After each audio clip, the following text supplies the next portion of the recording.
లూకా సువార్త 23వ అధ్యాయము 34వ వచనం. దీనికంటే ముందు మరొక మాట చదువుదాం. మొదటి సమూయేలు గ్రంథము 3వ అధ్యాయము 1 నుండి 4 వచనాలు చదువుదాం. చదవండి. బాలుడైన సమూయేలు ఏలి ఎదుట యెహోవాకు పరిచర్య చేయుచుండెను. ఆ దినములలో యెహోవా వాక్కు ప్రత్యక్షమగుట అరుదు.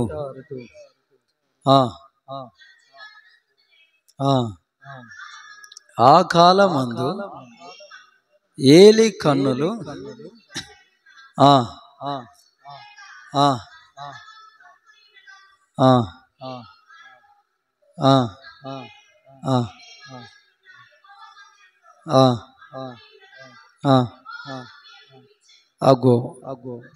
దేవుని మందిరములో సమూయేలు నిద్రపోతున్నాడు.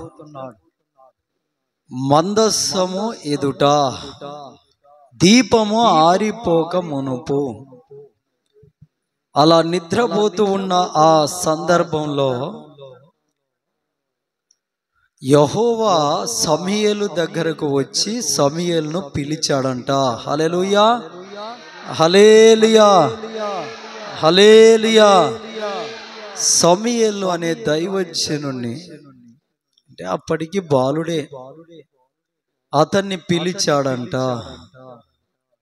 దేవునికి మహిమ కలుగునుగాక. ఆమేన్. దేవుని పిల్లలారా, సమూయేలుతో దేవుడు ఉన్నట్టుగా మనతో దేవుడు ఉండాలి. సమూయేలు పుట్టుక అనంతరము ఆ కుటుంబాన్ని దేవుడు దీవించాడు. అప్పటి వరకు సంతతి లేకుండా ఉన్న ఆ తల్లి సమూయేలు పుట్టిన తర్వాత మరల 5 మందికి తల్లిగా ఉన్నది. ఆమేన్. అంటే 5 మందిని కన్నది. హల్లెలూయా, హల్లెలూయా. దీవెన, ఆశీర్వాదం. కాబట్టి దేవుని పిల్లలారా, మీరు దీవించబడాలంటే, మీరు ఆశీర్వదించబడాలి అంటే దేవుడు మనతో ఉండాలి, మన ఇంటిలో ఉండాలి. ఆమేన్, హల్లెలూయా. దేవుడు కుటుంబంలో ఉంటే ఆ కుటుంబము దీవెనకరంగా ఉంటుంది. ఆ ఇల్లు సమాధానంగా ఉంటుంది, శాంతియుక్తంగా ఉంటుంది, నెమ్మది కలిగి ఉంటుంది. హల్లెలూయా, హల్లెలూయా, హల్లెలూయా. కాబట్టి దేవుడు ఉండాలి అంటే మరి ఏం చేయాలి? లూకా సువార్త 23వ అధ్యాయము 34వ వచనం ప్రకారం, లూకా సువార్త 23:34, యేసు, తండ్రి, వీరేమి చేయుచున్నారు, వీరు ఎరుగరు గనక వీరిని క్షమించుమని చెప్పెను. ఆమేన్, హల్లెలూయా. దేవుడు చూడండి, యేసు క్రీస్తుల వారిని చాలా దెబ్బలు కొట్టారండి, చాలా హింసలు పెట్టారు, చాలా హింసలు పెట్టారు. కడుపులో వేసి గుద్దారు, ముఖం మీద ఉంచారు, తలలో ముళ్ళ కిరీటం కొట్టారు, కొరడాలు తీసుకొని వీపు పైన కొట్టారు, ఇనుప చువ్వలు చుట్టిన కొరడ, రక్తమంతా కారిపోతూ ఉంది. భారమైన సిలువను మోయించారు. సిలువలో ఆయనను మేకులు కొట్టి వేలాడదీశారు. అరచేతుల్లో, కాళ్ళల్లో మేకులు కొట్టి ఆయనను వేలాడదీశారు. దేవుని పిల్లలరా, ఒక రక్తపు దార వలె సిలువలో వేలాడుతూ ఉన్న యేసయ్య ఒక ప్రార్థన చేస్తున్నాడు. ఆయనను కొట్టిన వారి గురించి, ఆయనను అపహసించిన వారి గురించి, ఆయనను తక్కువ చేసిన వారి గురించి, ఆయనను అంతగా హింసించి సిలువలో వేలాడదీసిన వారి గూర్చి ఆయన ప్రార్థించాడు. ఏమని ప్రార్థన చేశాడంటే, తండ్రి వీరేం చేయుచున్నారో వీరు ఎరుగక ఉన్నారు కనుక వీరిని క్షమించు, వీరిని క్షమించు. ఎంత ప్రేమ కలిగిన దేవుడండి. మనల్ని ఒక మాట ఎవరైనా తిడితేనే దాన్ని మనసులో దాచుకొని ఎప్పుడు తిరిగి అనాలరా అని చూస్తాం. అలాంటి వాళ్ళు ఉంటారు కొంతమంది. కొందరేమో నా పోన్లే అని వెళ్ళిపోతారు. దేవుని పిల్లలారా, యేసయ్య వారి కొరకు చేసిన ప్రార్థన, వీరిని క్షమించు, వీరిని క్షమించు. ఒక కుటుంబములో క్షమించుకునే స్వభావం ఉంటే, క్షమించుకునే మనసు ఉంటే, క్షమాపణ గుణం ఉంటే ఆ కుటుంబం ఖచ్చితంగా దీవించబడుతుంది. ఆమేన్, హల్లెలూయా, హల్లెలూయా. ఆ కుటుంబం ఖచ్చితంగా ఆశీర్వదించబడుతుంది. ఆమేన్, హల్లెలూయా, హల్లెలూయా. మనకు క్షమాపణ గుణం ఉండాలి, క్షమాపణ మనస్సు ఉండాలి. ఒక కుటుంబంలో క్షమించుకోవడాలు ఉంటే ఆ కుటుంబము కట్టబడుతుంది. ఆమేన్, హల్లెలూయా, హల్లెలూయా. ప్రభువైన యేసుక్రీస్తుని హింసించిన వారిని మన ప్రభు క్షమించాడు. వారిని క్షమించాడు కనుక ఆ క్షమాపణ మనస్సు, ఆ క్షమాపణ హృదయం, ఆ క్షమాపణ గుణం ప్రభువైన యేసుక్రీస్తుల వారికి ఉంది గనుక దేవుని పిల్లలారా, మన ప్రభు మరణాన్నైనా జయించాడు. ఆమేన్, హల్లెలూయా.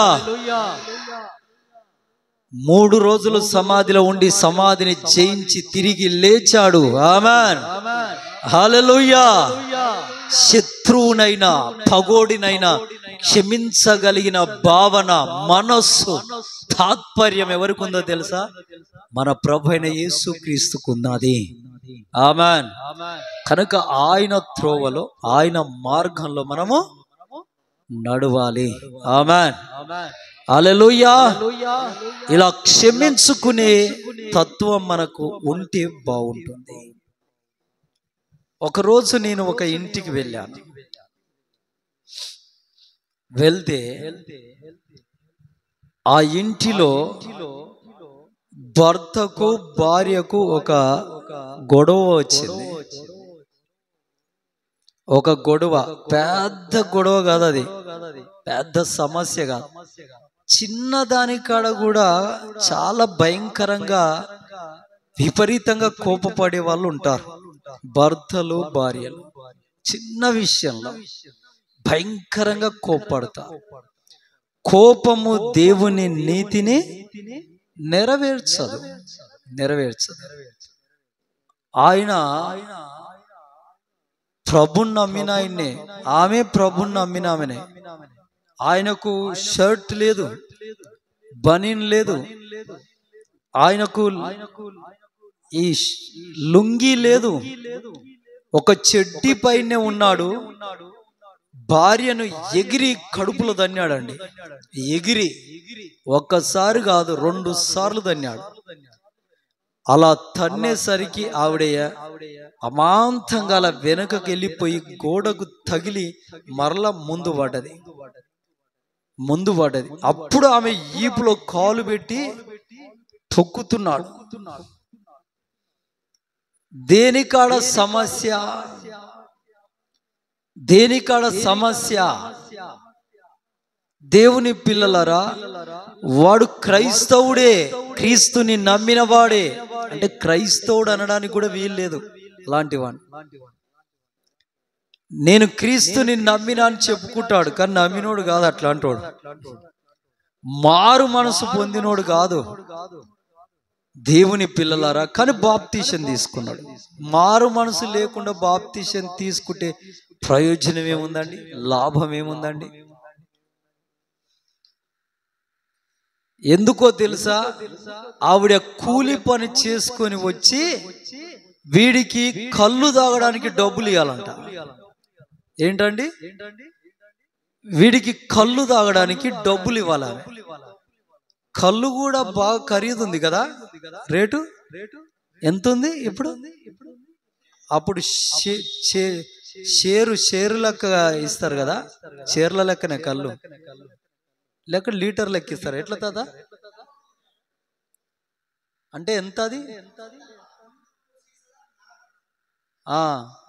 అంటే షేరు కళ్ళకి ఎట్లా ఇప్పుడు లేదా? డబ్బనే.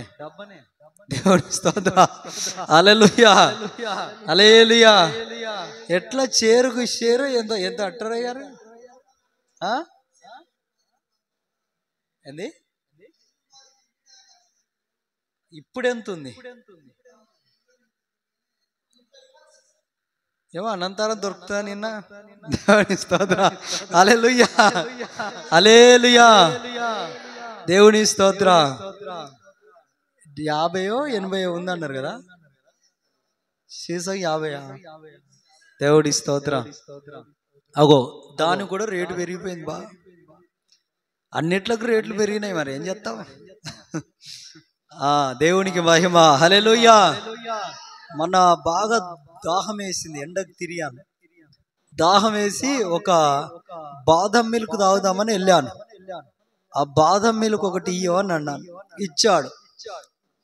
అప్పుడు నేను ఎప్పుడన్నా ఒక్కసారి తాగేది, తాగితే 15 రూపాయలు 20 రూపాయలు ఉండేది అది.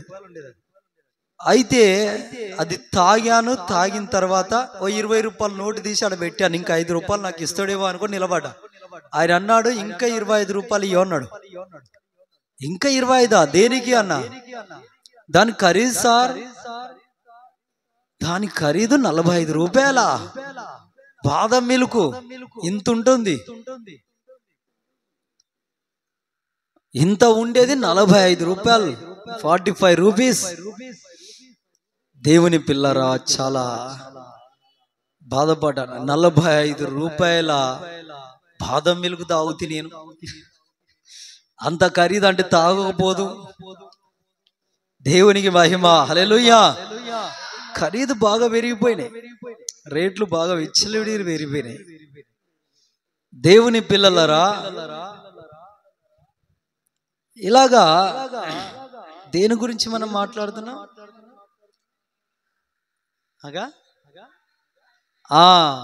కళ్ళుకు డబ్బులు ఇవ్వలే. కళ్ళు తాటి చెట్టు కళ్ళు తాగనీకే వానికి డబ్బులు ఇవ్వలేదు భార్య, అందుకు తంతున్నాడు. ఇక వాడు ఇల్లు బాగానే కడతాడు కదా. కడతారా కట్టరా? అట్లాంటి వాళ్ళు ఇల్లు కడతారా కట్టరా? హల్లెలూయా. ఇల్లు కట్టేది ఏముండదండి. ఈ త్రాగుబోతుగాళ్ళు చాలా కుటుంబాన్ని పాడు చేస్తారు. పాపం కొంతమంది భార్యల ఉసురు తీసుకుంటారు. వాళ్ళకు తాగుడే ముఖ్యం, వాళ్ళకు తాగుడే ముఖ్యం. వాళ్ళు ఏదో ఒక పని చేసుకుంటారు, వచ్చిన డబ్బుతో తాగుతారు, ఇంట్లోకి వచ్చి భార్య పైన గొడవ, భార్య పైన గొడవ. మొన్న ఒక ఆమెకు నేను చెప్పిన, మన పిలాయిపల్లి చర్చికి వస్తుంది ఆమె. ఆ చర్చికి వచ్చేట ఆమెకు చెప్పాను నేను, రోజు తాగి వచ్చి కొడుతున్నాడయ్యా అని చెప్పింది.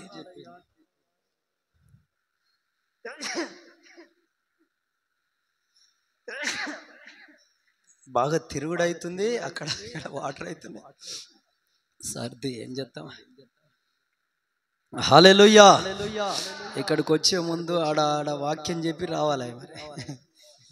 ఆమె మళ్ళీ వచ్చే ముందు వాళ్ళు వీళ్ళు తగులుతారు.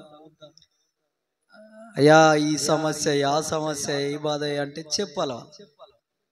దేవునికి మహిమ. హల్లెలూయా, హల్లెలూయా. ఇప్పుడు ఇంకా కళానగర్లో పొద్దున 4 గంటలకే స్టార్ట్ చేశాం. ఇప్పుడు ఇది అయిపోగానే 3:30కి వెళ్ళిపోవడమే.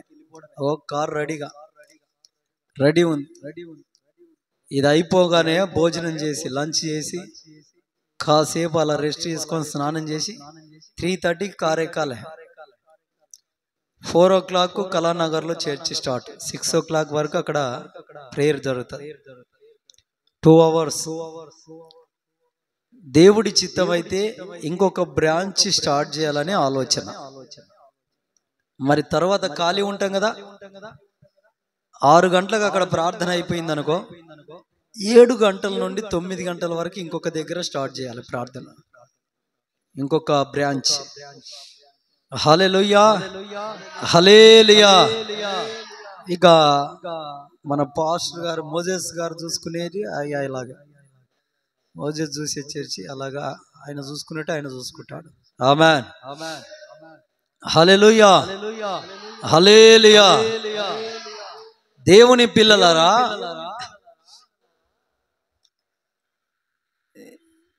మందు తాగే వాళ్ళు, ఈ కళ్ళు తాగే వాళ్ళు కుటుంబ విషయంలో చాలా బలహీనులు.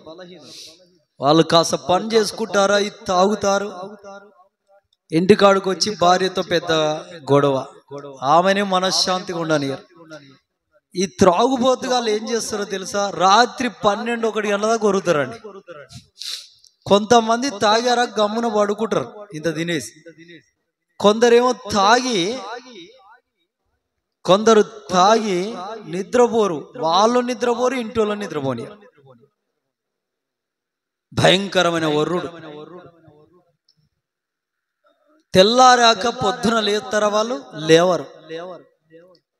కానీ ఇంటామే ఆవిడ పిల్లలు వాళ్ళు ఉంటారు కనుక పొద్దున లేచి పనికి పోవాలి, లేదా ఇంట్లో వెళ్ళదు, పిల్లలకు ఫుడ్ ఉండదు తినడానికి.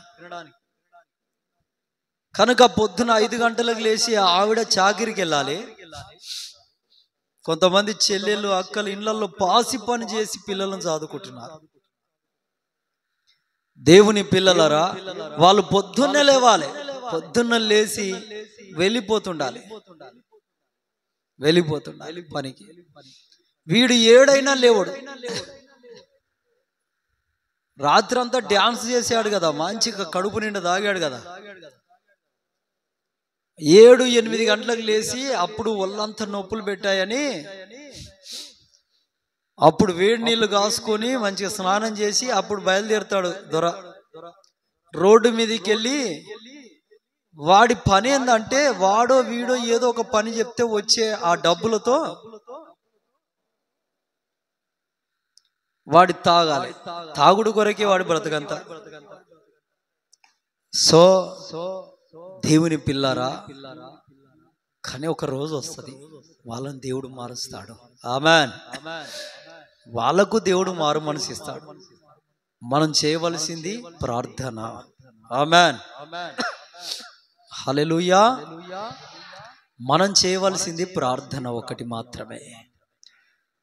సౌలు భయంకరమైన వ్యక్తి, సంఘాన్ని చాలా హింసిస్తున్నాడు, కొందరిని చంపుతున్నాడు.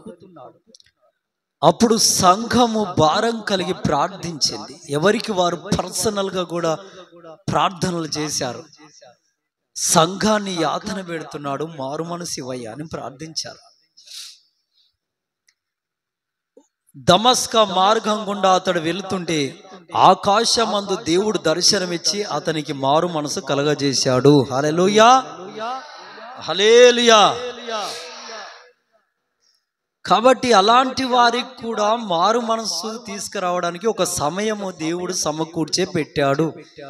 చెల్లి, తల్లి, అక్క బాధపడద్దు.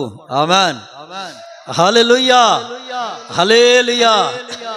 ఒక సమయం రాబోతుంది, ఆ సమయంలో దేవుడు వారిని దర్శించబోతున్నాడు. నీ ప్రార్థన విని, నీ మొర విని. కనుక ఆ రోజు వారికి మారు మనసు రాబోతున్నది. మరియమ్మ భర్త యోసేపు. మరియమ్మ ప్రదానం చేయబడ్డది యోసేపుకు. కనుక యోసేపు ఇక ఆవిడను వివాహానికి సిద్ధపరుస్తూ, సిద్ధంగా ఆమె తయారైతుంటే ప్రదానం చేయబడ్డది గనక ఇక యోసేపు మరియమ్మ ఇద్దరు వారికి ప్రదానం జరిగింది గనక ఇక వారు భార్యాభర్తలుగా వివాహానికి సిద్ధమవుతున్న సందర్భంలో ఈమె గర్భవతి అయింది. మరియమ్మ దైవ దర్శనము ద్వారా ప్రభు అయిన యేసుక్రీస్తు లోకంలోకి రక్షకుడిగా రానికే ఆ కన్యక గర్భమున పరిశుద్ధాత్మ ఆవరింపు వల్ల గర్భవతి. ఆ సంగతి యోసేపుకు తెలియక రహస్యంగా గ్రామ పెద్దలను పట్టణ పెద్దలను కలుసుకొని ఆమెను విడనాడాలి అనుకున్నాడు. కానీ దేవుని పిల్లలారా, ఇప్పుడు అతనికి మనుషులు చెప్తే వింటాడా? వివాహం కాకమునిపే కన్యకగా ఉన్నప్పుడే గర్భవతి అయింది. చూసేవారు ఏమనుకుంటారండి? ఖచ్చితంగా ఈమె పాపాత్మురాలే అనుకుంటారు. హల్లెలూయా, హల్లెలూయా. మంచి కూర్చో. అప్పుడు దేవుని పిల్లలరా, అతనికి ఎవరు ఎన్ని చెప్పినా అర్థం కాదు. చెప్పనీకి ఎవరుంటారు? ఎవరు ఉండరు. చూసే ప్రతి వ్యక్తికి ఈవిడ పాపిష్ఠురాలే, పాపాత్మురాలే అనుకుంటారు. పాపాత్మురాలే అనుకుంటారు. కానీ అద్భుతంగా ఆమెను విడనాడకుండా, యోసేపు విడిపించుకోకుండా అతన్ని దేవదూత స్వప్నమందు దర్శించి నిజం చెప్పింది, వాస్తవం చెప్పింది. అప్పుడు నిజాన్ని తెలుసుకున్న యోసేపు మరియమ్మను విడనాడలేదు. హల్లెలూయా, హల్లెలూయా. కాబట్టి మీ జీవితంలో కూడా ఒక రోజు రాబోతున్నది, శుభకరమైన దినం. మిమ్మల్ని హింసించే వారు ఎవరున్నా, మిమ్మల్ని బాధ పెట్టేవారు ఎవరున్నా, మిమ్మల్ని ద్వేషించే వారు ఎవరున్నా, మిమ్మల్ని అపహసించే వారు ఎవరున్నా, వారితో ఒక రోజు దేవుడు మాట్లాడతారు. వారికి మారు మనసు వస్తుంది. ఆమేన్, హల్లెలూయా, హల్లెలూయా. కాబట్టి వాటి విషయాలు చింతించొద్దు. మన సొంత జ్ఞానముతో, సొంత ఛాయాశక్తులతో, సొంత బలముతో మనము ఎదుటి వ్యక్తికి మారు మనసు రావాలని అనేక రకాలుగా ప్రయత్నాలు చేస్తూ ఉన్నా దేవుడు వారికి మారు మనసు ఇవ్వండి కష్టం రావడం. ఆమేన్, హల్లెలూయా. కనుక వారిని పుట్టించింది దేవుడే గనక వారి విషయంలో కూడా దేవుడు ఒక రోజు ఒక ప్రణాళిక కలిగి ఉన్నాడు. అందుకై మనం సంతోషించాలి, ప్రార్థించాలి. ఆమేన్. నెబుకద్నెజర్ రాజుని కూడా ఒక టైంలో భయంకరమైనటువంటి హింసకుడు ఆయన. కానీ ఒక టైం వచ్చింది, షద్రక్, మేషక్, అబేద్గోములను అగ్నిగుండంలో వేసి కాల్చి చంపాలని వేశాడు. ఆ అగ్ని గంధకములతో మండుతున్న గుండములో దేవుడు కనబడ్డాడు. ఆమేన్. నాలుగో వ్యక్తిగా దేవుడు ఆ నెబుకద్నెజర్ రాజుకు దర్శనమిచ్చాడు. ఆ రాజు గారి మనసు మారిపోయింది, మారు మనసు పొందాడు. షద్రక్, మేషక్, అబేద్గోముల దేవుడే మా దేవుడని ఆయనే దేశమంతటా చాటించాడు. ఆమేన్, హల్లెలూయా, హల్లెలూయా. కాబట్టి దేవుని పిల్లారా, నీ భర్తకు మారు మనసు లేదా? నీ భార్యకు మారు మనసు లేదా? నీ పిల్లలకు యవన కాల వయసు వచ్చినా గానీ మారు మనసు లేదా? ఇంతగా చింతించి, బాధపడి, దుఃఖపడి, వేదన చెంది, కన్నీళ్లు విడుస్తూ, కృంగిపోయి, కృషించిపోయి, చివరికి విశ్వాసంలో కూడా నువ్వు బలహీనుడవై ఉండిపోతున్నావా? ఏం భయపడకు నా ప్రియ సహోదరి, సహోదరుడా, చెల్లి, తల్లి, అక్క, తమ్ముడా, భయపడకు.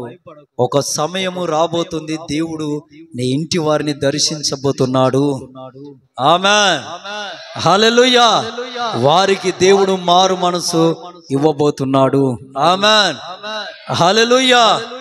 మరి నువ్వు చేయవలసిన పని ఏంటి అంటే, నువ్వు యథార్థ హృదయం కల్లదానవై, కలిగిన వాడవై దేవునికి విజ్ఞాపన చెయ్యి, ప్రార్థన చెయ్యి, దేవుని పని చెయ్యి.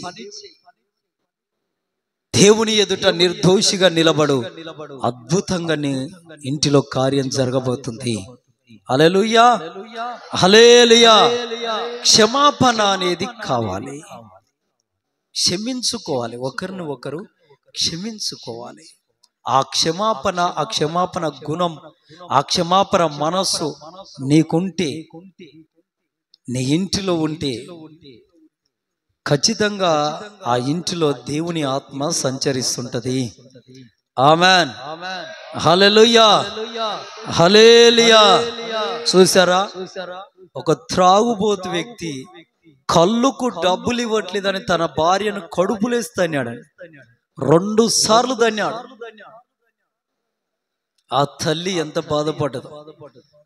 కొడితే ఒకవేళ భార్యను కొట్టుకునే వాళ్ళు చాలా మంది ఉన్నారు.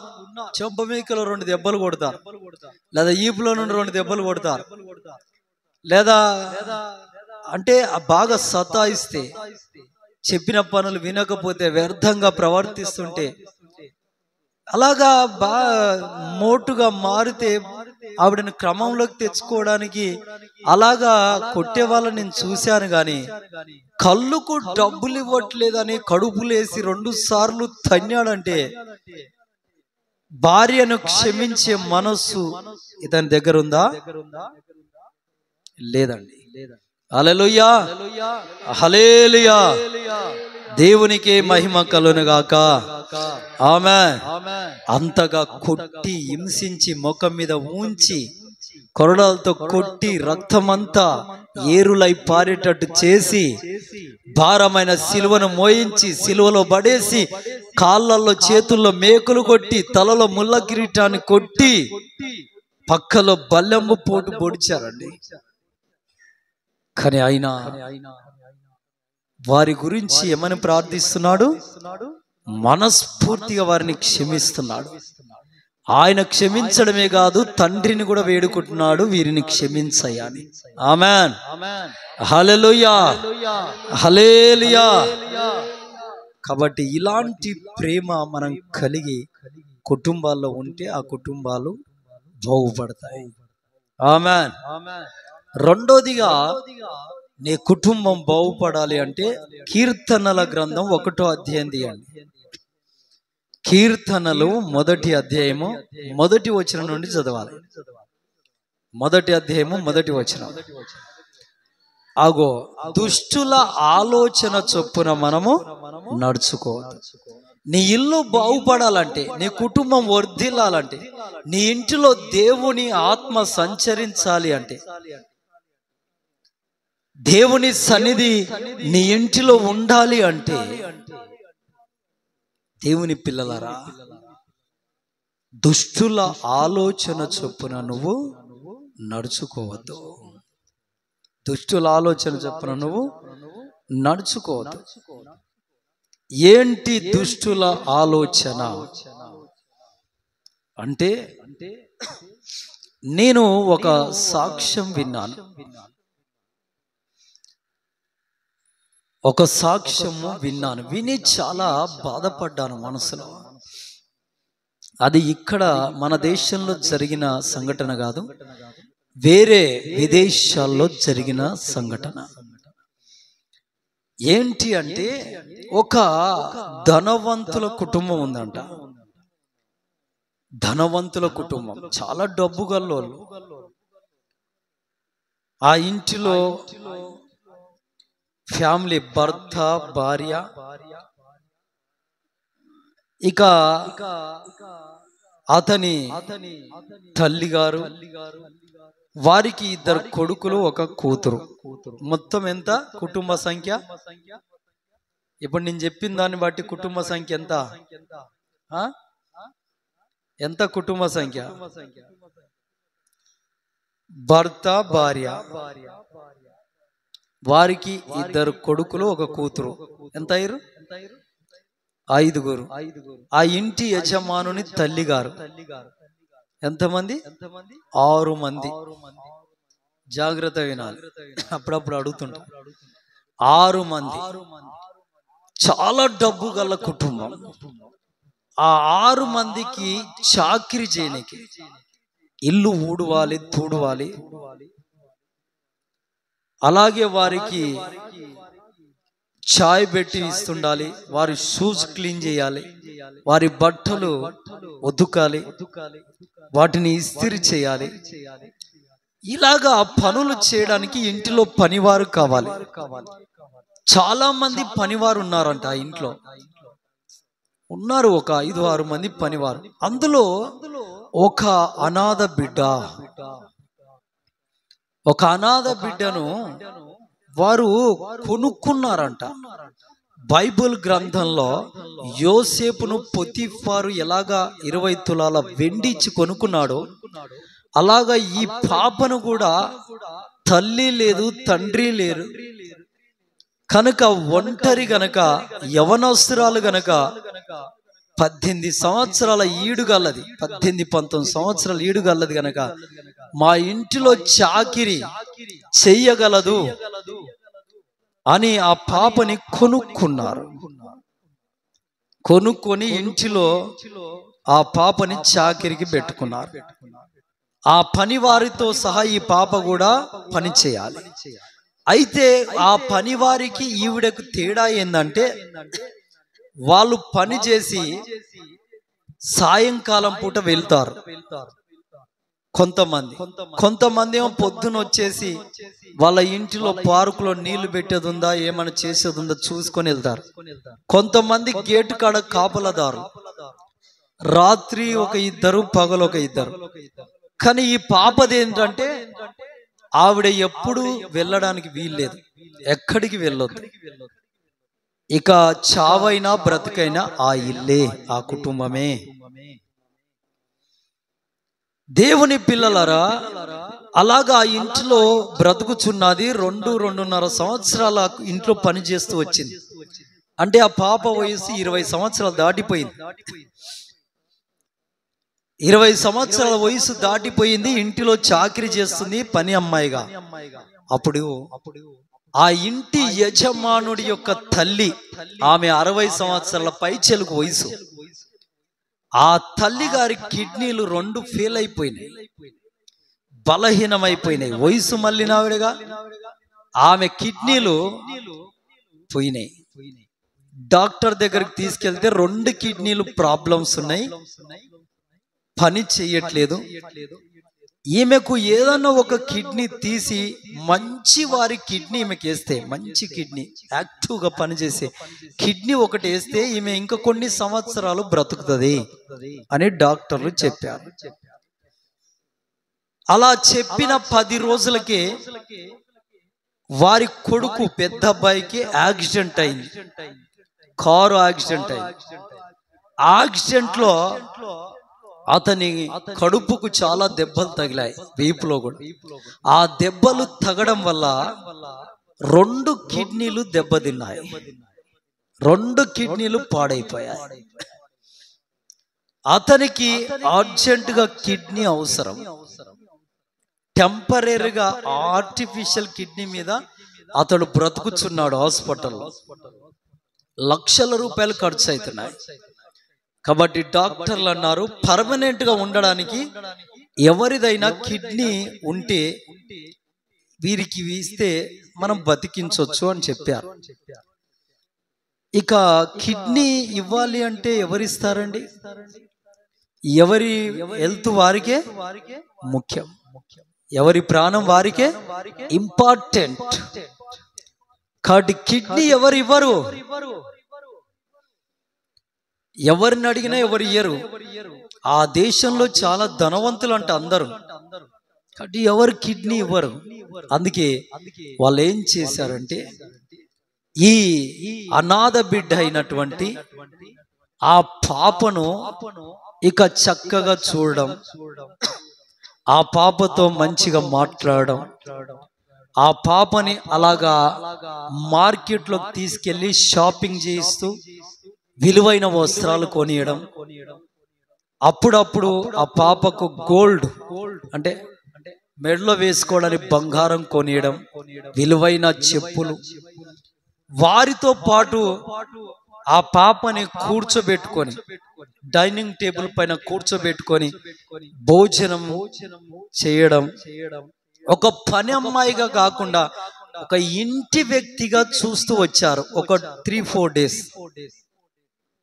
లేదా ఒక 1 week వరకు, ఒక వారం రోజుల వరకు అలా చూస్తూ వస్తే ఆ పాప వారు చూయించే ప్రేమకు, వారు కొనిచ్చే వస్త్రాలకు ముగ్ధురాలైపోయి వారిని పూర్తిగా నమ్మేసింది.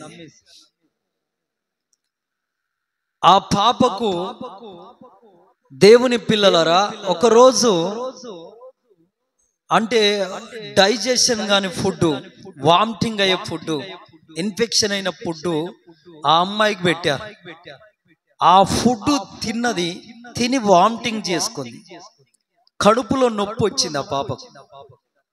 అప్పుడు వాళ్ళు ఏం చేశారంటే హాస్పిటల్ తీసుకెళ్లారు. ఆ పాపని తీసుకెళ్తే ఆ డాక్టర్ గారు చూశారు, సెలైన్ పెట్టారు. ఆ డాక్టర్ గారికి వీరికి ముందుగానే కన్సైక ఉంది. ఎందుకంటే వాళ్ళ కుమారుడు ఎక్కడున్నాడు? హాస్పిటల్లో. ఎక్కడున్నాడు? హాస్పిటల్లో ఉన్నాడు కదా. ఆమె హల్లెలూయా, హాస్పిటల్లో ఉన్నాడు. వాళ్ళ తల్లి గారు కూడా ఎక్కడున్నది? హాస్పిటల్లో ఉన్నది. వారికి ఏం అవసరం ఉన్నది? కిడ్నీ అవసరం. కిడ్నీ మార్పిడి చేయాలి, ట్రాన్సాక్షన్ చేయాలి. ట్రాన్స్ప్లాంట్ అంటారు, ట్రాన్సాక్షన్ ఏదో అంటారు. మొత్తం కిడ్నీ ట్రాన్స్ప్లాంట్ చేయాలి.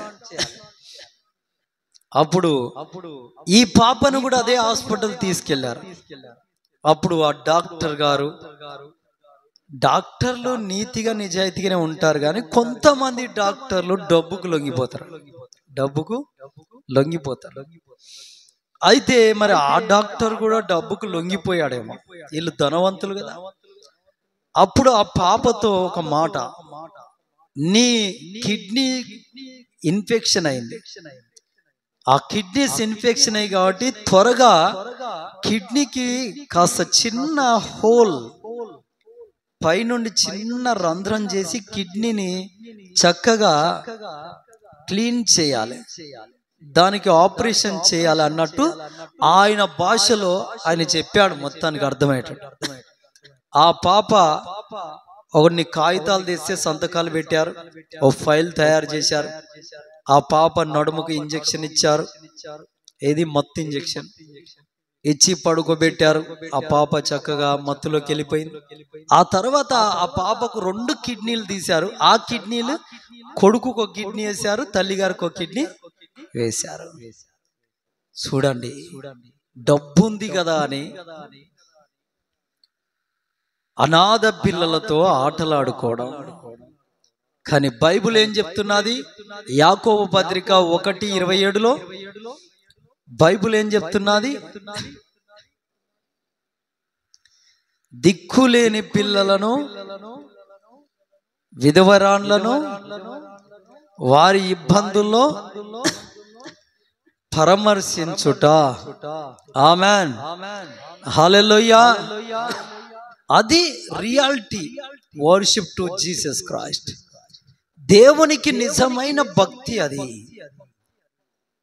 కానీ దేవుని పిల్లలారా, వీళ్ళు ఆ పాప 2 కిడ్నీలు తీసి, ఒకటి కొడుకుకు, ఒకటి తల్లి గారికి. అంటే ఒక కిడ్నీ మీద బరువు పనులు చేసుకోకుండా బ్రతుకు కాలం అంతా బ్రతుకొచ్చు. ఎందుకంటే మన చర్చికి వచ్చే ఒక ఆవిడకు కిడ్నీ తీసేశారు, అందులో రాయి వచ్చింది, స్టోన్, కిడ్నీ స్టోన్. అది చాలా పెద్దగా అయింది. అలా కిడ్నీ సేవ్ చేయలేకపోయారు, ఆ కిడ్నీని తీసేశారు. ఇప్పుడు ఒక్క కిడ్నీ మీదే బ్రతుకుచున్నది. హల్లెలూయా, హల్లెలూయా, హల్లెలూయా. కాబట్టి దేవుని పిల్లలారా, ఒక దిక్కు లేని ఒక అనాథ బిడ్డతో ఆమె ఆరోగ్యంతో ఎలాగా ఆటలాడుతూ వచ్చారో చూడండి. డబ్బుంది కదా అని విర్రవీగి వారి కుటుంబాన్ని సేవ్ చేసుకోవడానికి, వారి కొడుకుని, వారి తల్లి గారిని సేవ్ చేసుకోవడానికి, వారిని బ్రతికించుకోవడానికి వీరి జీవితం, ఒక అనాథ బిడ్డ జీవితాన్ని పాడు చేశారండి. దిక్కులేని వారికి ఎవరు దిక్కండి? ఆ దేవునికి మహిమ. దిక్కులేని వారికి దేవుడే దిక్కుగా. ఈ సాక్ష్యం నేను విని చాలా బాధపడ్డా. నా మనసులో చాలా కలత చెందింది. అంటే ఎంత భయంకరమైన స్థాయి ఉంటుందా? మనుషులే కదా అందరూ, మానవత్వం లేదా అనుకున్నాను. దేవునికి మహిమ. హల్లెలూయా. దేవుని పిల్లారా, దుష్టుల ఆలోచనలు ఇవన్నీ. న్యాయాన్ని అన్యాయంగా చేస్తే, అన్యాయాన్ని న్యాయంగా మారుస్తే దానికి ఒక రోజు లెక్క చెప్పుకోవాలి. దేవునికి లెక్క చెప్పుకునే రోజు ఒకటి రాబోతుంది. కాబట్టి అందుకే నేను ఒక పాట అప్పుడప్పుడు పాడుకుంటాను. ఈ పాట మా అమ్మ గుర్తుకొచ్చినప్పుడు, ఇంకా కొంతమంది సంఘస్థులు, అంటే కొంతమంది చాలా దూరం వెళ్ళిపోయారు, మన దగ్గర చక్కగా రక్షణ పొంది, బాప్తిస్మం తీసుకొని రక్షణ పొంది చాలా సంవత్సరాలు ఉండి, ఇప్పుడు వాళ్ళ ఊర్లలోకి, సొంత గృహాల్లోకి వాళ్ళు వెళ్ళినప్పుడు, వాళ్ళు వెళ్తున్నప్పుడు వాళ్ళ మాటలు, వాళ్ళ కన్నీరు, వాళ్ళ వేదన చాలా బాధ కలగజేస్తాయి. అప్పుడు ఈ పాట రాసుకున్నాం. పాపం ఒక చిన్న తల్లి, ఒక అనాథ బిడ్డ, తల్లి ప్రేమకు అర్హురాలుగా లేదు, తండ్రి ప్రేమ నోచుకొని ఒక ఎస్తేరు లాగా, ఒక ఎస్తేరు.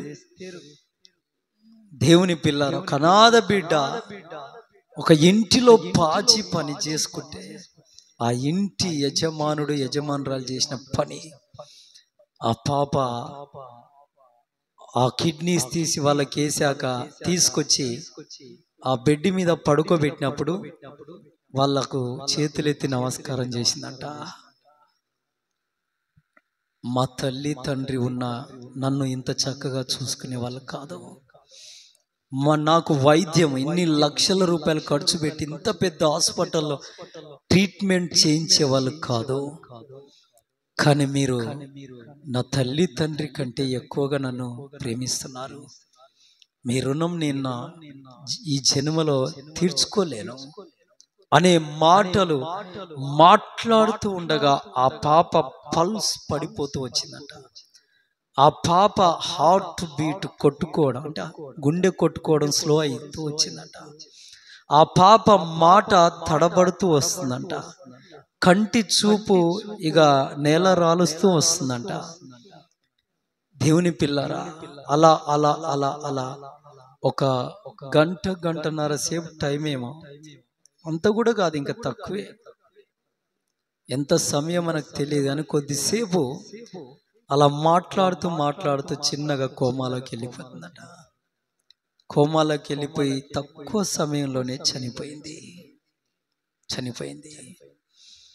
స్వార్థం, నా కుటుంబం, నా బలగం, నా జనులు అని స్వార్థం, ఆ స్వార్థపూరితమైన మనసుతో ఒక అనాథ బిడ్డకు చేసిన అన్యాయం. ఆ పాప ఎన్నిసార్లు తల్లిని జ్ఞాపకం చేసుకుందా, తండ్రిని జ్ఞాపకం చేసుకుందా, ఎన్నిసార్లు ఆ పాప ఏడ్చిన సందర్భాలు ఉన్నాయో. దేవుని పిల్లలారా, అనాథ పిల్లలు, దేవుడికి స్తోత్ర. ఒకరోజు నేను భోజనం చేస్తున్నాను, ఇక్కడ కాదు, విశాఖపట్నం అవతల రాజ్యం అని ఒక ఊరు ఉంటది. ఆ ఊరు దాటి వెళ్ళాను, చాలా కిలోమీటర్లు, 100 కిలోమీటర్లు, ఒరిస్సా బార్డర్ అది. అక్కడికి వెళ్తే భోజనం చేస్తున్నప్పుడు మా అమ్మ నాకు గుర్తొచ్చింది. నేను అప్పటికి మా అమ్మను చూడక కొన్ని నెలలు, ఎందుకంటే చాలా కష్టపడి పెంచింది మా అమ్మ నన్ను. కొన్ని నెలలు అప్పుడు ఈ పాప సాక్ష్యము అక్కడ ఒక దైవజనుడు చెబితే విని అప్పుడు నేను దిక్కులేని వారికి దేవుడే దిక్కు, దేవుడే దిక్కు అని ఈ పాట రాసుకుంటూ వచ్చానండి. ఎంతో ప్రేమ, ఎంతో జాలి, తక్కువ పెడసాం, జ్ఞాపకాలే నా గుండె నిండగా, ఎంతో ఆశ్రయం ఎంతో దుర్గము చూచుచుండగా, నా గుండె వేదన ఒంటరి బ్రతుకులో జ్ఞాపకం మిగిలగా, ఒంటరి బ్రతుకులో జ్ఞాపకం మిగిలగా, గుర్తుకొచ్చే అమ్మ గుర్తుకొచ్చేగా, గుర్తుకొచ్చే అమ్మ గుర్తుకొచ్చేగా,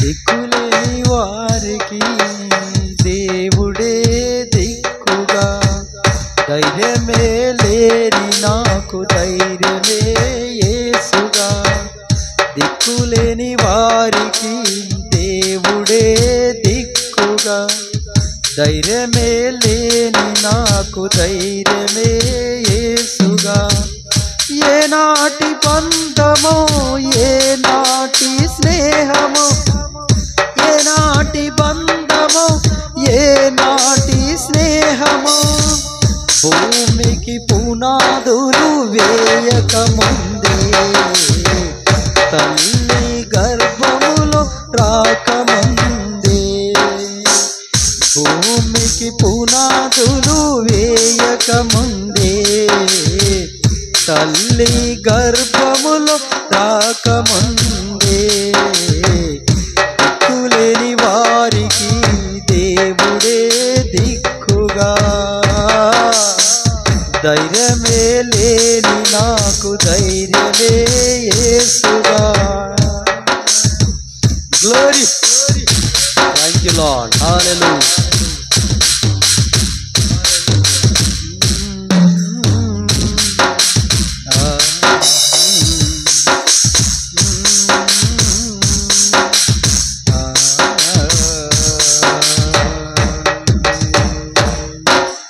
ఎన్నో ఏళ్ళుగా ఎంతో కాలము వెతుకుతుంటిని నీ ప్రేమకై, ఎన్నో దినములు ఎన్నో రాత్రులు కాయుతుంటిని నీ ప్రేమకై, ఎన్నో ఏళ్ళుగా ఎంతో కాలము వెతుకుచుంటిని నీ ప్రేమకై, ఎన్నో దినములు ఎన్నో రాత్రులు కాయుతుంటిని నీ ప్రేమకై, అరణ్య యాత్రలో ఒంటరి గువ్వనై, అరణ్య యాత్రలో ఒంటరి గువ్వనై, విలపించుచుంటి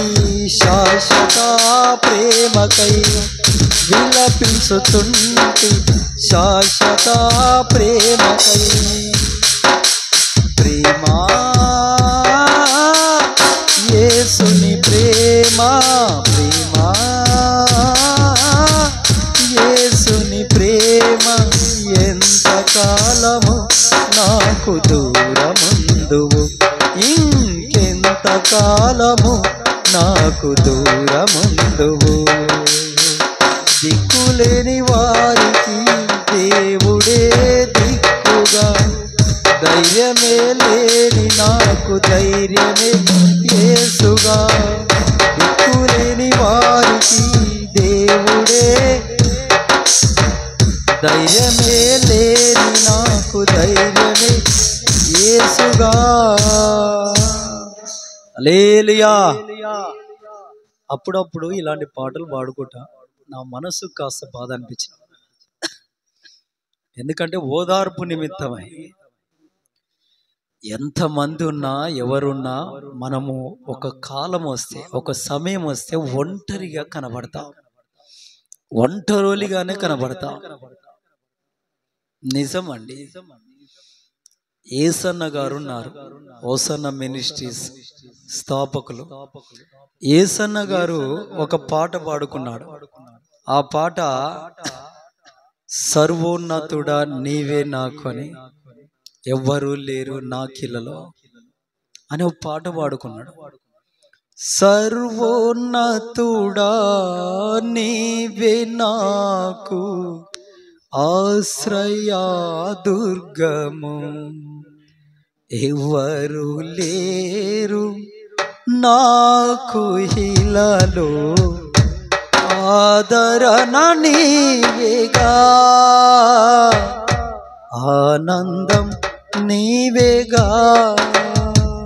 ఇందులో నాకు అనిపించింది, ఎవరు లేరు నా కిలలో అని పాడుకుంటున్నాడు. ఆయన సంఘం పెద్ద సంఘం గుంటూరులో. ఆ గుడారాల మీటింగ్కి వెళ్తే లక్షల మంది ప్రజలు, వేల వేల సంఘాలు ఉన్నాయంట ఆయనకు. దేవుని పిల్లలారా, అలాంటి వాడు, అంత గొప్ప జనులు, అంత సంఖ్య కలిగిన జనులను కలిగి ఉన్న అతను, అంత గొప్ప సేవకుడు, దైవజనుడు పాడుకుంటున్న పాట. దేవుని ముందుకు మనం వెళ్ళినప్పుడు ఎంతమంది జనులున్నా మనం ఒంటరిగానే కనబడతాము. హల్లెలూయా, హల్లెలూయా. దేవుని ముందుకు వెళ్ళి మనం మోకాళ్ళ చేతులు ఎత్తినప్పుడు అనిపిస్తుంది, ఆమెలో నేను ఒంటరిని. దేవునికి మహిమ. హల్లెలూయా, హల్లెలూయా. కాబట్టి దేవుని పిల్లలారా, నాకు కూడా అనిపించింది, దేవుని ముందుకు నేను వెళ్తే నేను ఒక దిక్కులేను అని అనిపించింది, నేను ఒక ఒంటరిని అనిపించింది. అందుకే చాలా పాటలలో, ఒక పాటలో, అది ఎక్కడ, ఆ పాటలో కూడా నేను రాసుకున్నాను. ఏది, నా ప్రాణం నీవయ్యా, నా ధ్యాసే నీవయ్యా అని. ఈ పాటలో కూడా మొదటి చరణంలో ఒక మాట, ఎందరో నాకు ఉన్నారయ్యా, అయినా నేను ఒంటరినే,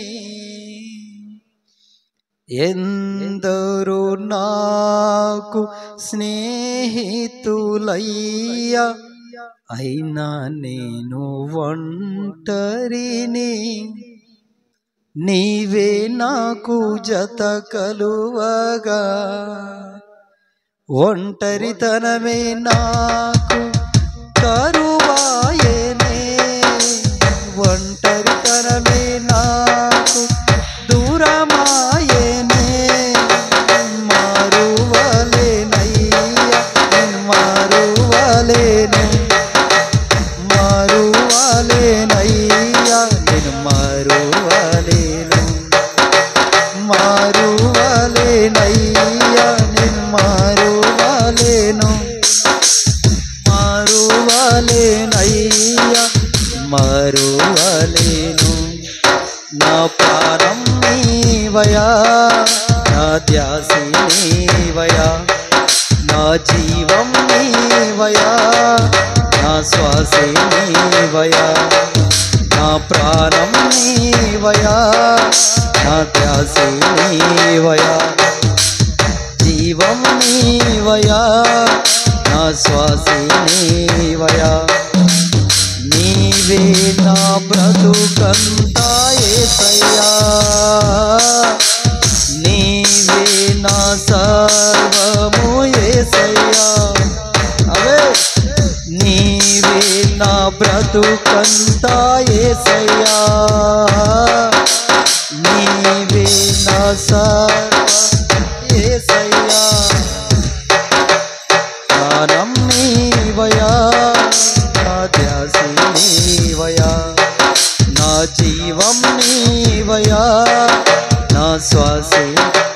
నీవయ్యా. హల్లెలూయా. ఇందులో కూడా నేను ఒంటరి వాడిని అని రాసుకున్నాను.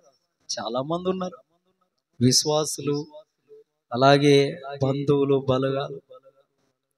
కానీ దేవుని ఎదుటికి వెళ్తే నేను ఒంటరిని. నేను అనుభవించాను ఎన్నోసార్లు. కాబట్టి దేవుని పిల్లరా, దుష్టుల ఆలోచన చొప్పున మనము నడుచుకుంటే కుటుంబము బాగుపడదండి. కుటుంబం బాగుపడదు. చూడండి, ఒక అనాథ బిడ్డ ఆయుష్ను మధ్యలోనే హతమార్చిన దుష్ట ఆలోచన. కాబట్టి మనము దుష్టుల ఆలోచన చొప్పున నడుచుకోకుండా ఉండాలి. కుటుంబం దీవించబడుతుంది, ఆశీర్వదించబడుతుంది. ఇవి నా మాటలు కావు, బైబిల్లో దేవుడు రాసి పెట్టిన వాక్యాలు. రెండో మాట ఏమున్నది? పాపుల మార్గమున నిలవకూడదు. పాపుల మార్గాన నిలువద్దండి. పాపులంటే ఇది కూడా ఒక సాక్ష్యం నేను విన్నాను.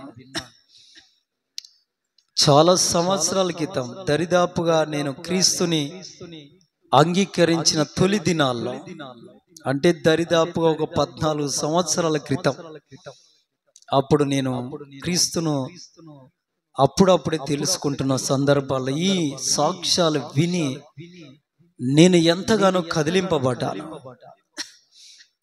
దేవుని పిల్లలరా, ఒక కుటుంబం ఉందంట, డాక్టర్ గారి కుటుంబం. ఇది కూడా విదేశాల్లో జరిగిందంట. ఈ సాక్ష్యము విన్నాను నేను. డాక్టర్ గారు, అతని భార్య, అతనికి ఒక కుమారుడు, కుమార్తె చిన్నది, కుమారుడు పెద్దోడు. వారిద్దరిని చక్కని చదువు చదివిస్తున్నాడు. డాక్టర్ కదా అండి, చాలా డబ్బు సంపాదిస్తారు.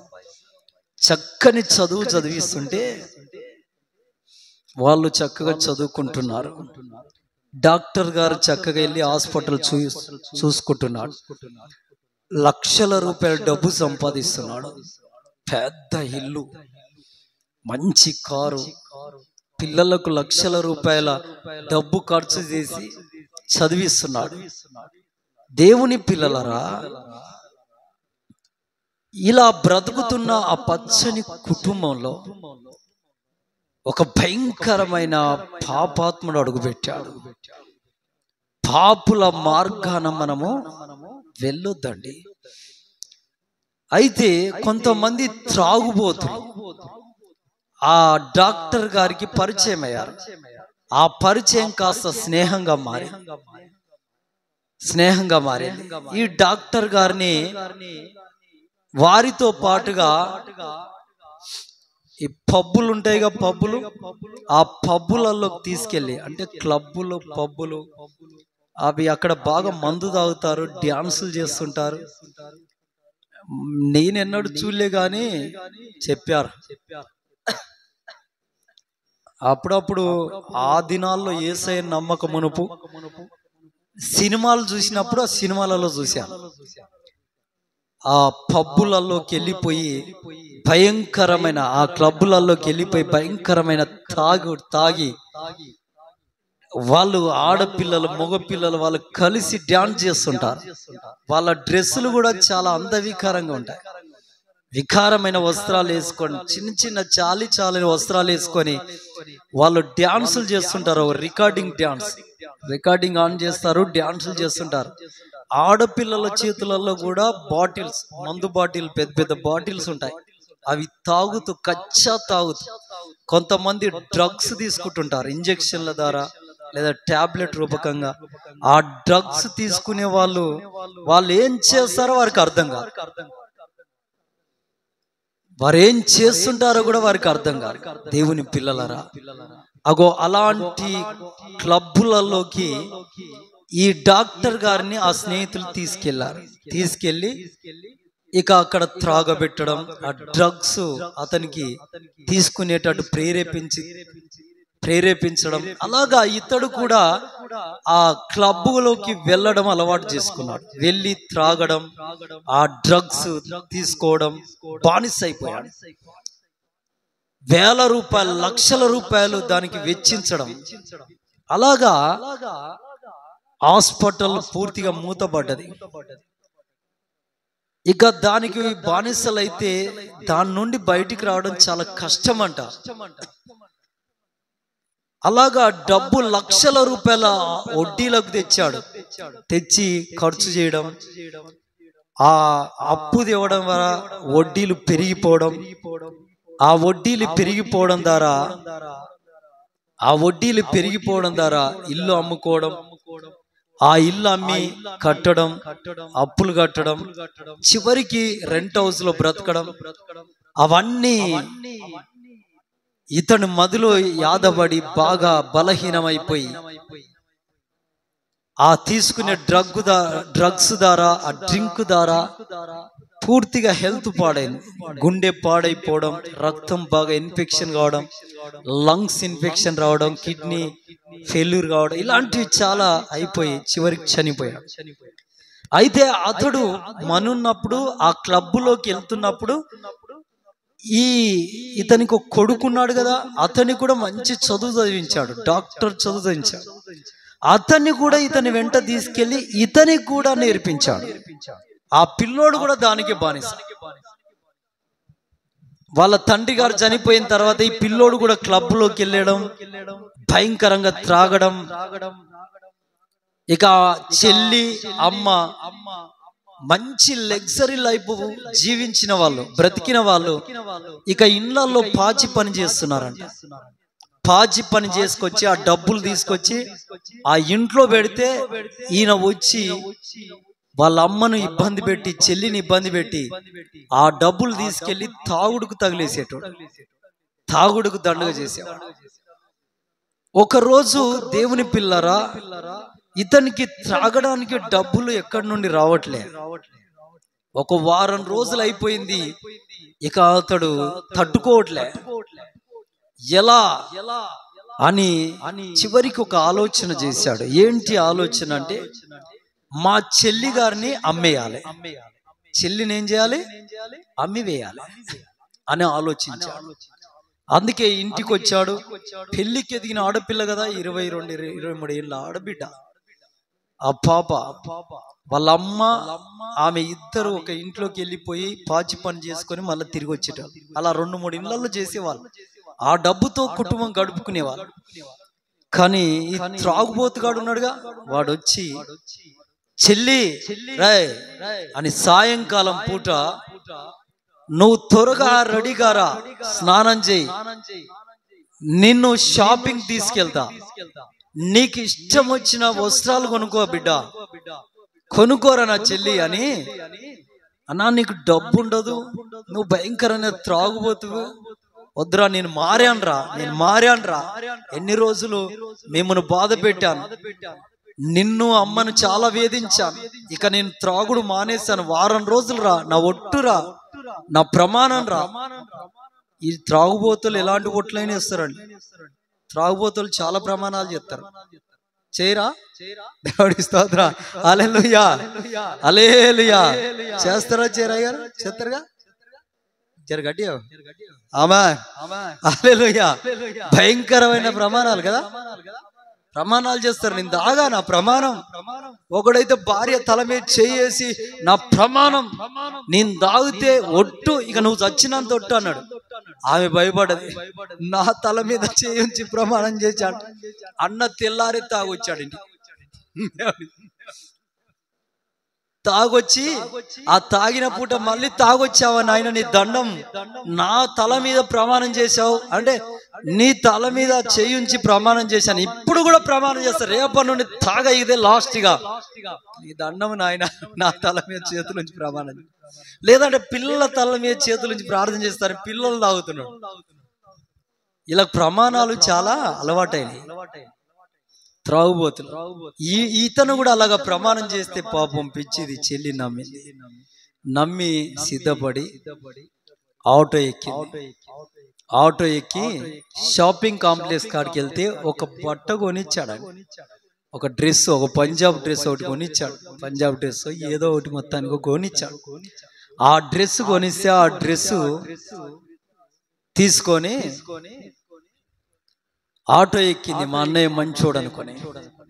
కానీ అతడు ఆటోలో తీసుకొని ఈ వ్యభిచారం చేసే కాంప్లెక్స్లకు తీసుకెళ్లి పైనకు తీసుకెళ్లిపోయి ఒక ఫ్లోర్ 4-5 ఫ్లోర్లకు అక్కడ తీసుకెళ్లి ఇక్కడ కూర్చోరా చెల్లి అని ఒక సోఫా మీద కూర్చోబెట్టి తాను కూడా కూర్చున్నాడు.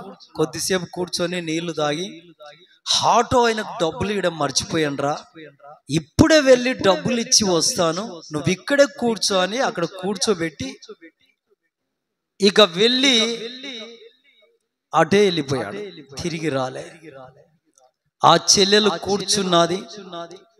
గంట అయ్యాది, 2 గంటలు అయ్యాది, 3 గంటలు అయ్యాది, 4 గంటలు అయ్యాది, రావట్లే. మా అన్నయ్య రావట్లే మేడం, నేను కాస్త అలా కిందికి వెళ్ళి చూసేస్తాను అని ఆ చెల్లెలు అంటే అప్పుడు ఆ ఇంటిలో ఉన్న ఒక ఆవిడ అన్నదంట, నిన్ను మాకు మీ అన్నయ్య అమ్మివేశాడు, డబ్బులకు అమ్మివేశాడు, లక్షల రూపాయలు తీసుకున్నాడు మీ అన్నయ్య, అమ్మివేశాడు మాకు, నీతో వ్యభిచారం చేయించుకొని డబ్బులు సంపాదించుకోవాలి మేము అనేసరికి ఆ చెల్లెలు నిర్దాక్షిణంగా అక్కడనే మోకాళ్ళ మీద పడిపోయి ఏడవడం స్టార్ట్ చేసింది. కాదు, నేను వెళ్ళిపోతాను, మా అమ్మ ఏడుస్తాది, ఇంత దుర్మార్గుడు అనుకోలే మా అన్నయ్య, ఇంత కఠినస్తుడు అనుకోలే మా అన్నయ్య అని ఏడ్చి గగ్గోలు పెట్టిన ఒక భయంకరమైన నరహంతకుల చేతిలో పడ్డట్టే లెక్కంట. దేవుని పిల్లలారా, అలాగా కొన్ని సంవత్సరాలు గతించిపోయింది. ఇతడేమో తీసుకున్న డబ్బుతో బాగా జలసాలు చేశాడు, తాగాడు, తిన్నాడు, డబ్బంతా ఒడిసిపోయింది. ఆ తర్వాత తాగడానికి తినడానికి డబ్బు లేదు. చివరికి రోడ్డు మీద, ఫుట్పాత్ల మీద పడేసే అరటి తొక్కలు తినే స్థాయికి వచ్చింది వాడి స్థాయి. ఆ భయంకరమైన ఆర్థిక ఇబ్బంది భరించలేక ఇలాంటి ఒక మందిరం, చాలా మందిరాలు ఉంటాయి, ఒక మందిరానికి వచ్చి చివరిలో కూర్చొని ఏడుస్తున్నాడట. మందిరం అయిపోయాక సేవకునికి కలిసి, అయ్యా ఆకలేస్తుందంటే ఇంత అన్నం పెట్టారు సేవకులు. ఆ పాస్టర్ అమ్మ గారు ప్రేమించి ఇంత భోజనం పెడితే తిని, అయ్యా నాకు ఎవ్వరు లేరయ్యా, నేను ఒక దిక్కులేనున్నయ్యా, నేను ఒక అనాథనయ్యా అని బ్రతిమిలాడితే, సరే ఈ మందిరంలో పడుంటానయ్య అంటే సరే అని పడున్నాడు. ఆ పూటకి ఇంత అన్నం వేస్తే తింటున్నాడు. ఆ పాస్టర్ గారు వెంట వెళ్తున్నాడు, మీటింగ్లలో ఏదైనా పని చేయమంటే చేస్తున్నాడు. అలాగా పాస్టర్ గారు వెంట తిరుగుతూ వాక్యం వింటూ ఉంటే ఒకరోజు వాక్యము ద్వారా దేవుడు ప్రత్యక్షమయ్యాడు. ఆమేన్. వాక్య దర్శనం, వాక్యం ద్వారా దేవుడు మాట్లాడాడు. ఆ వాక్యము సరిగా గుండెలో గుచ్చుకెళ్ళిపోయిందో గుణపంలా. ఆ వాక్యం ఎప్పుడైతే గుండెలోకి జొరబడ్డదో పశ్చాత్తాపడి ఏడ్చాడు. నేను చేసింది తప్పు, నా కుటుంబాన్ని నేను పాడు చేసుకున్నాను, పూర్తిగా నిర్దాక్షిణంగా నా కుటుంబాన్ని నా చేతులారా పాడు చేసుకున్నానని ఏడ్చి మారు మనసు పొంది బాప్తిసం తీసుకొని తిరిగి మరలా చదువు ప్రారంభించి, ఆ డాక్టర్ చదువు ప్రారంభించి ఎగ్జామ్స్ రాసి అతనికి ఒక కొలువు వచ్చింది. ఏంటి ఆ కొలువు అంటే, పోస్ట్ మార్టం చేసే కొలువు. చనిపోయిన శవాలను పోస్ట్ మార్టం చేసి వాళ్ళు ఎలా చనిపోయారని రిపోర్ట్ ఇవ్వాలి. దేవుని పిల్లలరా, అలా రిపోర్ట్ ఇవ్వాలి. ఆ జాబ్ వచ్చింది, గవర్నమెంట్ జాబే వచ్చిందంట. అలాగా మంచిగా బ్రతున్నాడు, వివాహం చేసుకున్నాడు, భార్య, ఒక కుమారుడు. ఇక చాలా చక్కగా బ్రతున్నాడు, కారు కొనుక్కున్నాడు, చక్కగా ఇల్లు కొనుక్కున్నాడు, హ్యాపీగా బ్రతుకుతున్నాడు. కానీ మనసులో ఒక బాధ. ఏంటి ఆ బాధ? నా చెల్లి ఎక్కడుందో, మా అమ్మ ఎక్కడుందో, ఎందుకంటే మారు మనసు పొందాడుగా, మారిపోయాడుగా. ఎన్నోసార్లు వాళ్ళ చెల్లిని అమ్మి వేసిన స్థలాలకు వెళ్ళి చూశాడు, అడిగాడు, మాకు తెలియదయ్యా, ఎక్కడికో వెళ్ళిపోయిందయ్యా అని చెప్పారు. ఒకరోజు కొన్ని సంవత్సరాల తర్వాత, ఒక 5-6 సంవత్సరాల తర్వాత ఒక ఫోన్ వచ్చింది. రేపు పొద్దున పోస్ట్ మార్టం కేసులున్నాయి, జర త్వరగా రండి అని. సరే అని ఇతడు పొద్దున్నే వెళ్ళిపోయాడు.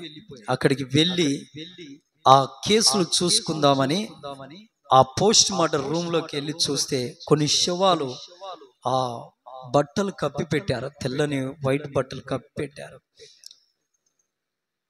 అందులో కొంతమంది ఆడపిల్లలు, స్త్రీలు ఉన్నారు. సరే, ఈయన చక్కగా డ్రెస్ వేసుకున్నాడు, వెళ్ళాడు.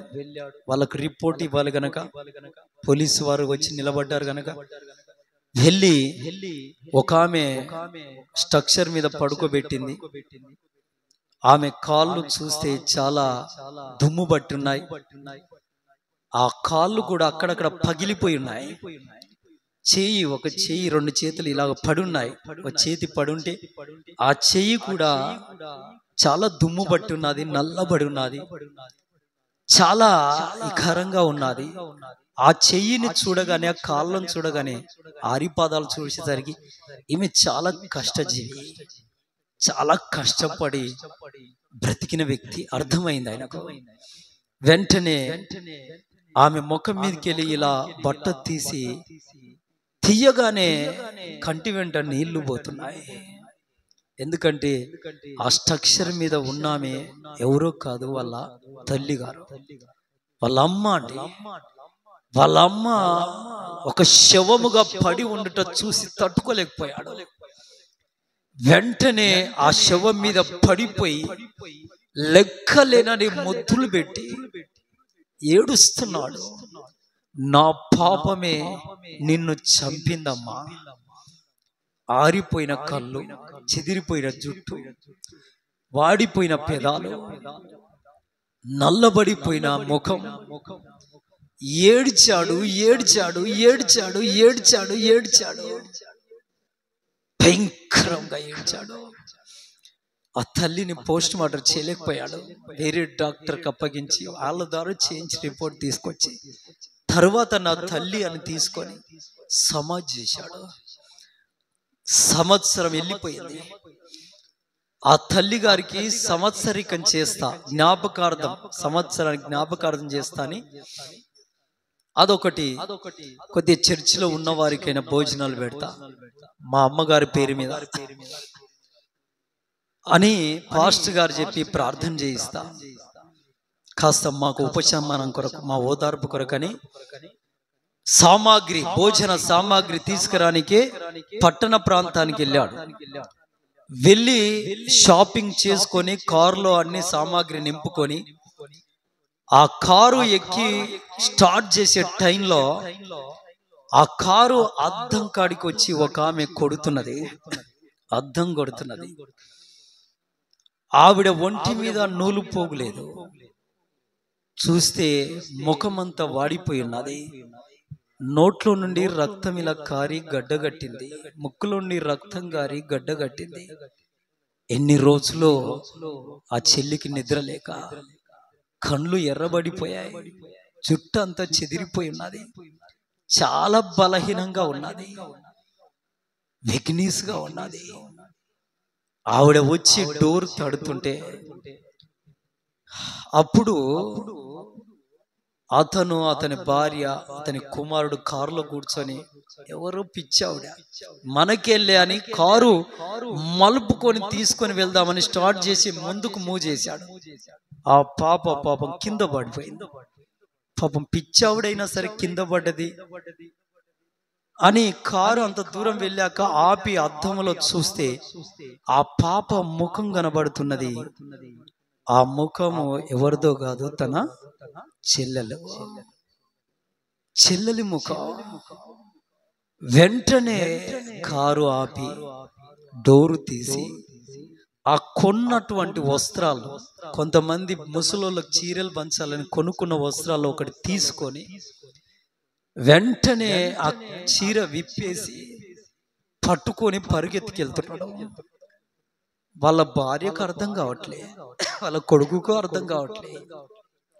ఏడ్చుకుంటూ గుండెలు బాదుకుంటూ పరిగెత్తుకెళ్తున్నాడు. ఆ పడిపోయిన చెల్లెలు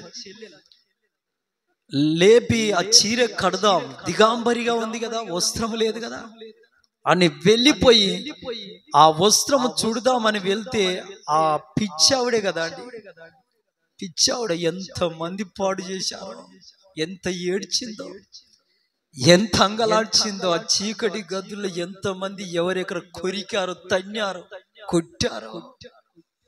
ఆ చెల్లి పిచ్చిదైపోయి వెంటనే లేచి నన్ను కొట్టనీకి వస్తున్నాడేమో అని లేచి ఆ చెల్లి రోడ్డు దాటుదామని పరిగెత్తుకెళ్తుంటే ఒక స్పీడ్గా వచ్చే కారు ఒకటి తగిలి కింద పడ్డది. ఆ రోడ్డుకు తల తగిలేసరికి ఈ తల వెనుక భాగం పగిలిపోయింది, చితికిపోయింది, బ్లడ్ కారుతుంది. వెంటనే వెళ్ళిపోయి ఆ చీర కట్టి చేతిలో పట్టుకొని ఏడ్చుకుంటూ హాస్పిటల్కి వెళ్ళాడట. వెళ్ళి హాస్పిటల్లో వేస్తే ఆ ఎమర్జెన్సీలో వేశారు. వేసిన 15 నిమిషాల తర్వాత ఒక డాక్టర్ బయటకు వచ్చి, ఏమైతుంది సార్ మీకు ఆమె అంటే, మా చెల్లెలు సార్ బ్రతికియాను సార్, ఎంత డబ్బు ఖర్చు అయినా మేము చూసుకుంటాను సార్, తనకు సంతోషం లేదు, తనకు నెమ్మది లేదు, తనకు శాంతి లేదు, బ్రతుకు దినములు అన్నట్టు నన్ను బట్టి తాను బాధపడ్డది, నేను పాపాత్ముని అని ఏడుస్తుంటే ఆమె ప్రాణం ఎప్పుడు పోయింది సార్, ఆమె ఎప్పుడు చనిపోయింది, చనిపోయిన శవాన్ని తెచ్చారు, తీసుకోండి మీ చెల్లెల్ని అని ఓ స్ట్రక్చర్ మీద పడుకోబెట్టి బట్ట కప్పి తీసుకొస్తుంటే అరిగిపోయిన పాదాలు, చెదిరిపోయిన జుట్టు, రక్తంతో నిండి ఉన్న పెదాలు, నిద్ర లేక వాడిపోయిన కన్నులు, నా పాపమేరా నిన్ను చంపింది, నా పాపమే అని ఆ చెల్లి మీద పడిపోయి 100 కొలది ముద్దులు పెట్టి ఏడ్చి ఏడ్చి ఏడ్చి ఏడ్చి తీసుకెళ్లి సమాధి చేశాడు. కాబట్టి దయచేసి దండం పెట్టి చెప్తున్నా, పాపుల మార్గాన మనము వెళ్ళొద్దు. ఎవరైనా డ్రింక్ చేసేవాళ్ళు, మందు తాగేవాళ్ళు, కళ్ళు తాగేవాళ్ళు ఇక్కడ ఉంటే దండం పెట్టి చెబుతున్నా, వాటి జోలికి వెళ్ళొద్దు. ఎందుకంటే పాపుల మార్గమున వెళ్తే కుటుంబాలు ఏమైతాయి, పాడైపోతాయి. ఇప్పుడు పాడు కాలేదే కుటుంబం, సర్వనాశనం అయిపోయింది. తల్లి బిడ్డ ఎంత ఏడ్చారో, ఎంత అంగలాడ్చారో, ఎంత కన్నీళ్ళు విడిచారో. దేవుని పిల్లారా, దయచేసి మీకు నేను చెప్తున్నా, కుటుంబం కట్టబడాలంటే మొదటిది ఏంటిది, ఒకరిని ఒకరు క్షమించుకోవాలి. రెండోది ఏముంది, దుష్టుల ఆలోచన చొప్పున నడుచుకోకూడదు. మూడోది, పాపుల మార్గమున నిలవకూడదు.